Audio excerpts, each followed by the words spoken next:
Welcome to The Right Stuff. This is a program that is offered to you by PAC 14, Public Access Television. And the show is hosted by myself, Dr. Gianni Hayes, as well as Mr. Andy Nunez. And we invite you to tune in. We have different guests, talk about different things. And our first guest today is Miss Ann Foley, who is an author. Welcome, Ann. Oh, thank you. Tell us a little bit about what is going on with your book. Do you have a new book out, or what is going on right now? Well, I've got the latest one I have is called Having My Say, Conversations with Chesapeake Waterman Wiley Gator Abbott. And so that's the one I'm concentrating on mostly now. What did you do? Did you go and set up interviews with watermen, and were you looking for a certain type of basis for your book, your message? Well, it's really a first-person account from Wiley of growing up in South Dorchester County, what they call down below. So, down below. Down below is south of like Church Creek in Maryland, and it's a pretty unique area where he grew up, and he was a very colorful guy. He was like the epitome of a Chesapeake Bay waterman, and so I interviewed him quite a bit. I'd known him for decades anyway, and listened to his tales in the store on the Elliott's Island, and so he passed away in the course of it, unfortunately, but I had enough material to put it together, a first-person account of his life. Now, Elliott's Island, give us an idea where it's located, and this is your residence as well. Yes. So you know the people who were there that you were trying to feature in this book along with Wally, right? Well, this is really the Having My Say is purely Wiley's story, told in his own words from birth onwards. And but earlier I had written a book about Elliott's Island and the various people on the island. My neighbor Freddie Waller and I co-wrote the complete history, Elliott's Island, the land that time forgot. Right. And Wiley's Excellent in there book. a little bit. Oh, well, thank you. Yeah, it's been very popular, surprising for a place with 65 residents. It's That's all there are, 65 yeah, residents? that's about the population of Elliott's Island, but And you know everybody there, right? Oh yes, and but it's been popular for 10 years now. It's been out 10 years. The Island book has. That's great. It's still available in bookstores, Yeah, is it it's not? still available and still selling fairly well. It's, So did you help Wally write this story that he... Well, it should have been like ghostwritten as told to me, but unfortunately, you know, he didn't get through the process, so it was sometime after his death that I got it all put together and put out. But I had enough original material that I could write it in his own words. So they say it's like sitting in Miss Nora's store, listening to him talk. That is a true gift, to be able to pick up the nuances of people's speech. Because as a writer, if you want to give character to people, you have to be able to understand how they speak. You have to hear all the different syllables and all the different dialects, capture that, and then put it on paper. It's not easy. Well, when I first went to Elliott's Island, I didn't entirely understand the conversations. I was missing about half of what was being said. But, you know, your ear adjusts after a while. And, Well, I understand that. You know, I come from a big city. Yeah. And when we came down here 25 years ago, it was a real experience for me. But I had problems actually understanding all the words here. It wasn't they were speaking a foreign language. Well, it seemed like they were foreign. Yeah, exactly. Somebody had said to me, well, I'll meet you at Fartar. I said, what? He said, I'll meet you at Fartar Road. I said, what is Fartar? He said, Fartar. F-I-R-E. Yeah. Tar. T-O-W-E-R. Yeah. So once you get used to that, see, that's part of the beauty of the area is that you have so many characteristics down here that you could capture. Yeah, well, Wally, he grew up in a house that only had 3 walls and went on to be the What happened world to the other champion. wall? Well, his father got drafted before he got the wall on. They had separated a big house, and he and a neighbor split it in half. And his father took their half down the road on skids and set it up. But then he got drafted and had to leave him. His wife and 2 boys at that point, I think. No, it was 3 of them. 3 of them. And they had to stay there till their father got back from the war. Did they put any kind of... Yeah, they had some sailcloth or something that they put across to make a 4th wall. But, So when you finished the book, you finished it still in his voice.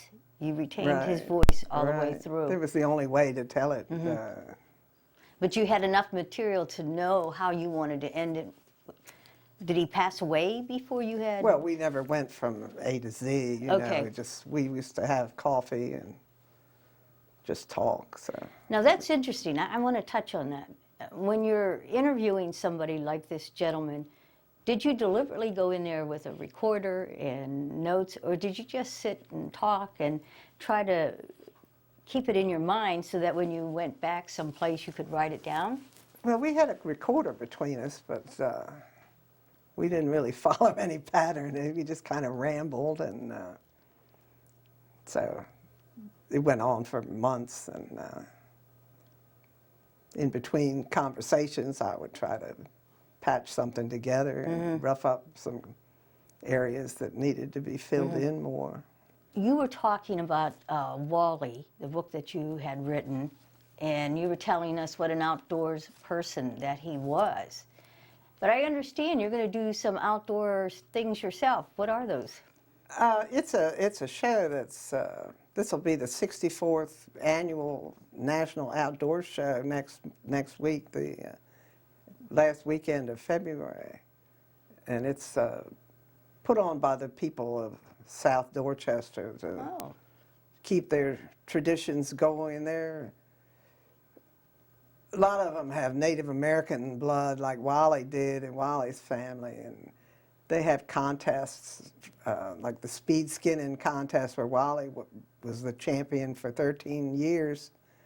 So I take his book down there every year as part of the show, the demonstrations that are going on. Now, when does this occur and where in South Dorchester? In Golden Hill, Maryland, in the South Dorchester pre-K to 8 school. Okay. And so I hope another block member is going to join me, Andy Nunez. He's got written Ghosts of the Eastern Shore. Right, he has. So this is the kind of territory where Ghost thrives around the marsh and on a foggy night. Yeah, he and I like that stuff too. Yeah, well, I hope he's going to come down. And Friday and Saturday night. Friday they have Crown Miss Outdoors and Little Mister Outdoors, and then they have the qualifying events for all the various trapping and ducking, bird calls, and the speed skinners. They have to qualify on Friday night, and then Saturday night they have the grand finale. Well, that goes on all day with dog demonstrations and all kinds of events. And exactly what do they skin? Well, they skin nutria, they skin coons, but the muskrat is the grand finale. That was the original origin of the show, was just the guys, trappers, sitting around the fur house, getting in a spitting contest over who was the best skinner. Unbelievable. Yeah, well, it's a pretty unique event. And you have been writing for a while now, and this particular book about Wally is of great interest to you.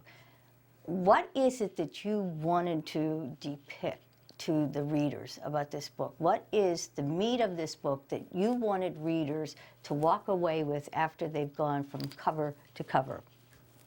Well, it's sort of an extension. I started out writing articles when I first was writing commercially. I did profiles of interesting local characters, and then I got into expanded it into the history of Elliott's Island with my neighbor Freddie Waller and I,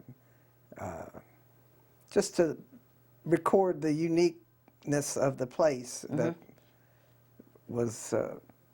The old-timers lived there in total isolation, and they were passing on, and I had the feeling that some of them really wanted to leave their mark of how it had been and wasn't anymore. They had a real sense of being the last of their kind. Do you think that's what you were striving for in this book, is to show people this is Elliott's Island and it's most austere, and this is how the people lived and what they enjoyed about life? Yeah, exactly. Yeah, exactly. And people say it's generally explains what the old Eastern Shore, the mystique was all about for the Eastern Shore in general. It's changed so much. Do you think many of the watermen and many of the people who are natives here and have jobs that are not commonly heard of in big cities have messages like this they would like to share? Oh, absolutely. It's I mean, a lot of the people like Wiley, their ancestors were Native American. And people weren't even aware that they were still around because the settlers kind of washed over the territory. But they hung on in places, marshy areas, and tried to keep their way of life in a more modern adaptation of it. But now it's really passing from the scene. So Elliott's Island is more like, would you say Salisbury or none of those? No, it's, but it's getting to be more of a retirement community with people from other areas. The real islanders are, the ones there now grew up in the age of television and automobiles, so they're a lot different than their grandparents were. So the 65 people who still live there? Right. You have a post office, you have restaurants, do you have a Walmart? We have a drink machine at the fire company. That's about it. We have a church and a fire company. That's where the action is. That's where the action is? Right. How did you end up there? Just looking for an out-of-the-way place. Well, I think you found it. I think I did. This must have been somewhat of a challenging book to write, considering that most of what you did was through conversations like fireside chats. Right. Tell us a little bit about the process that you went through to put this book together. Well, it was kind of cumbersome to transcribe tapes. I'm not very adept at that, and things were not in any particular order, so I don't recommend my method to anyone that wants to tackle anything similar, because it was taking a piece from column A and a piece from column B and trying to weave it all together into a coherent story. So I primarily sorted things into topics. After telling the story of his childhood, I sorted things into his various periods. You did different periods of time, childhood, and did you do? Yeah, and it's different activities, because he was like the Native Americans. They go from what's in season and follow the natural order of things. So you oyster tonging and trapping and crabbing, fishing. I sort of sorted things out like that. Were you ever able to cover the whole span of his life?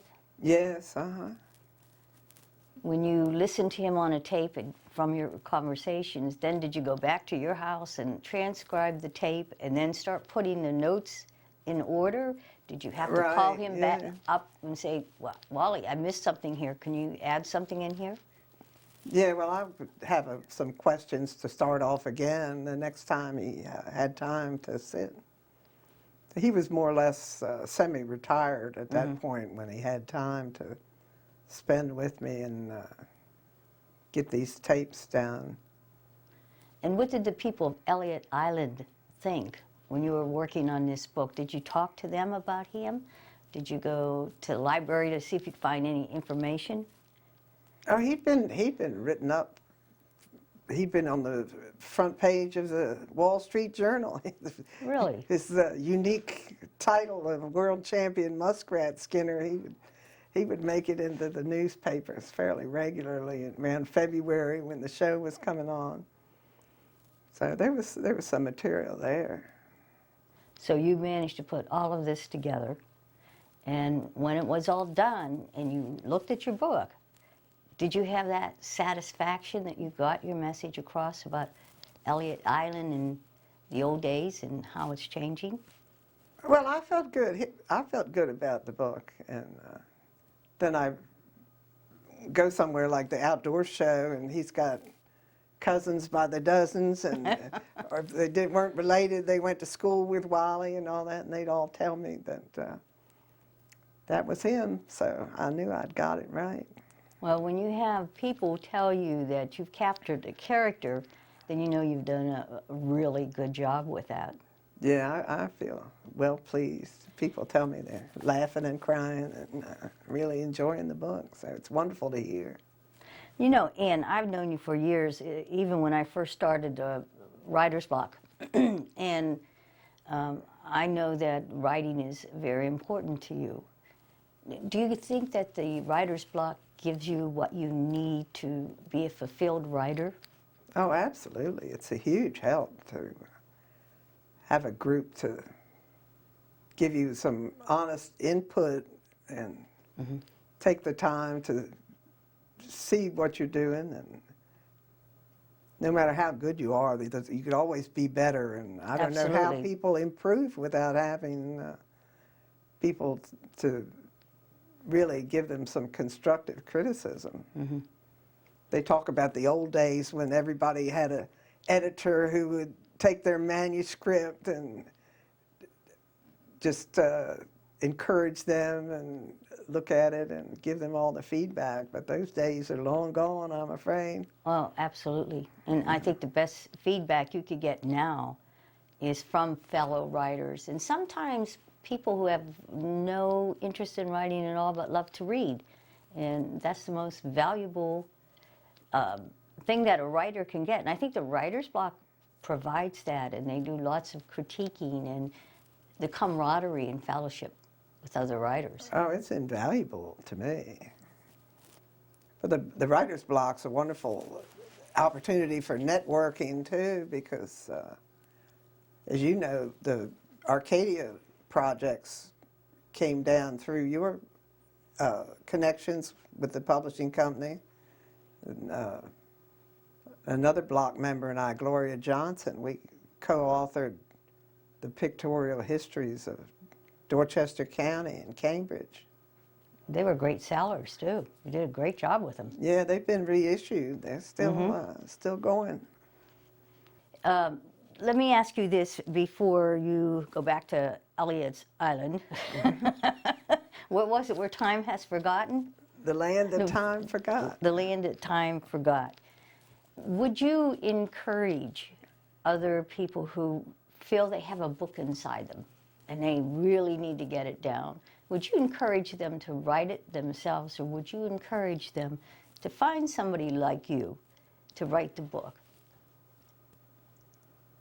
Well, it would depend on the individual case, but with tape recorders and computers, it's a lot easier than it used to be to do it yourself. Or we have members that are not interested in being published, but they want to record their life story for the family members, and most anybody could do that themselves with maybe if they needed a computer literate granddaughter or something to help them, they could manage that very nicely. Do you think there are certain traits that people need to be a writer? I couldn't put my finger on exactly what they are. Well, but for I you, think what does people, it feel inside you that makes you want to write? I don't know. I just always had it in the back of my mind that I was a writer. It took me quite a few decades to really have the time and the situation to sit down and test that theory, but it turned out to be true. And when you're not writing, how do you feel? There's something missing if I'm not writing.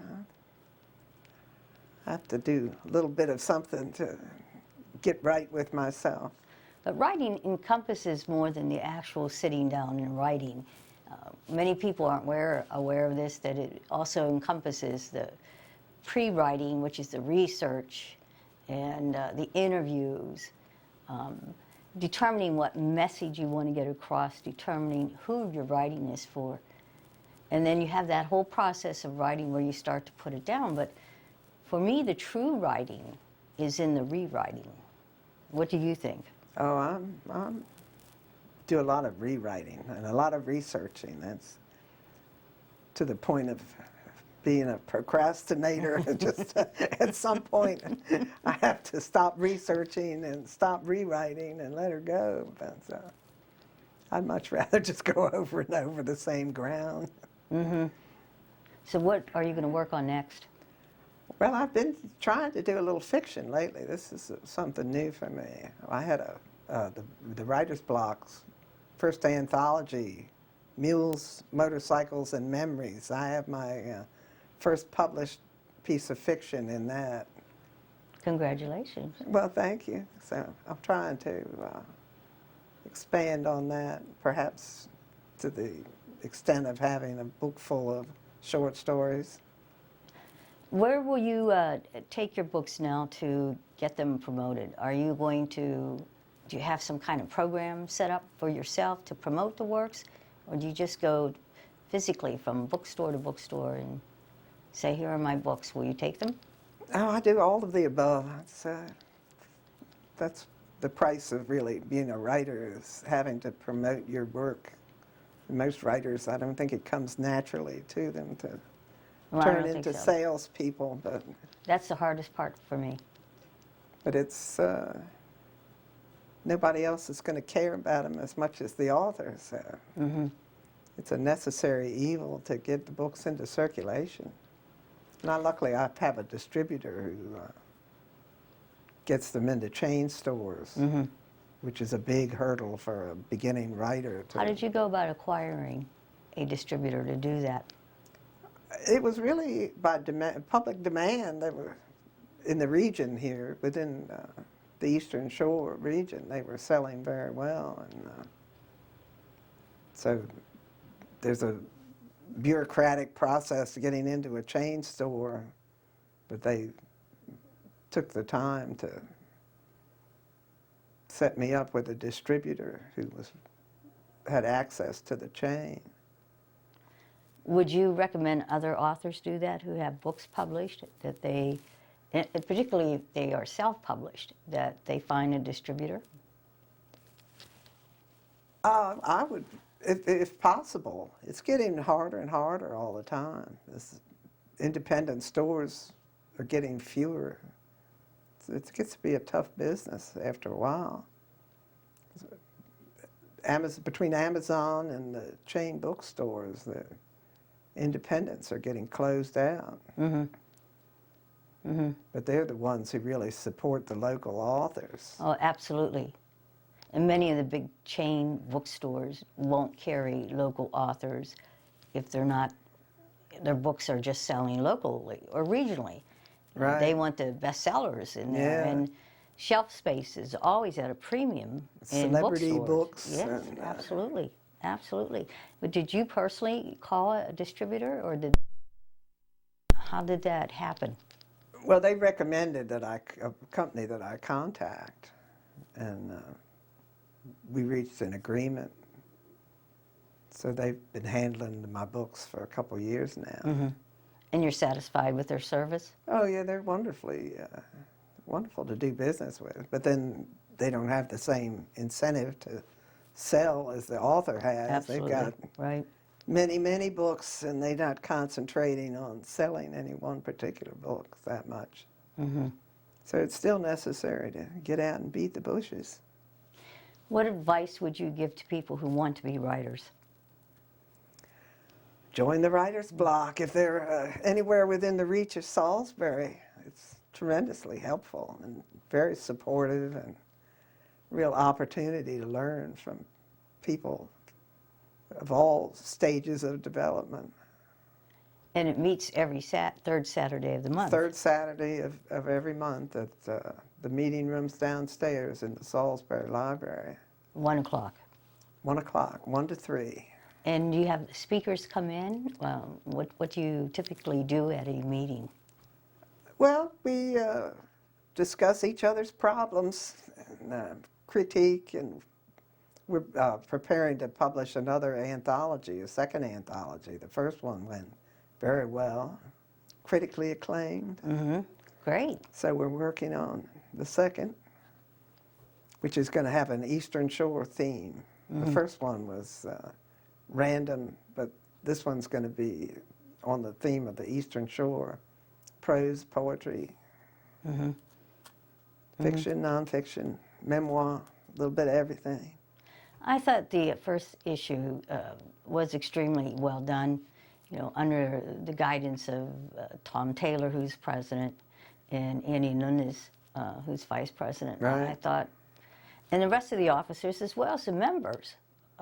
You read the material; there are good stories in there, and yes. the book is very nicely presented. It looks very professional. Oh, we're very proud of it. Mm-hmm. It's been well received. Well, I thank you so much for coming, and I don't know if you know this, Ann, but this is PAC 14's 10th anniversary. I noticed that, and I was thinking this morning it's the 10th anniversary of Elliott's Island coming out, and nice coincides with the anniversary of PAC 14, so I appreciate being on. And so we thank you, and we thank you as well, PAC 14, and we thank you, viewers, for tuning in to The Right Stuff.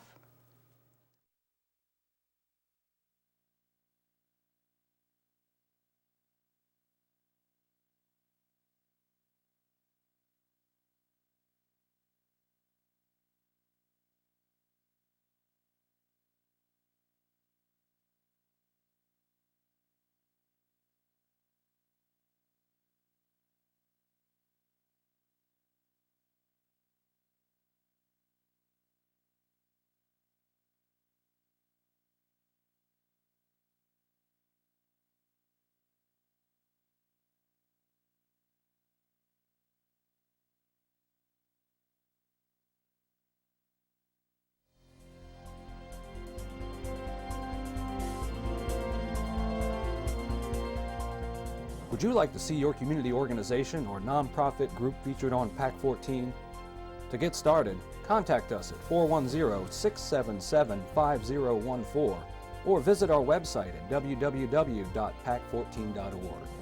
PAC 14 is a great way to connect with your community.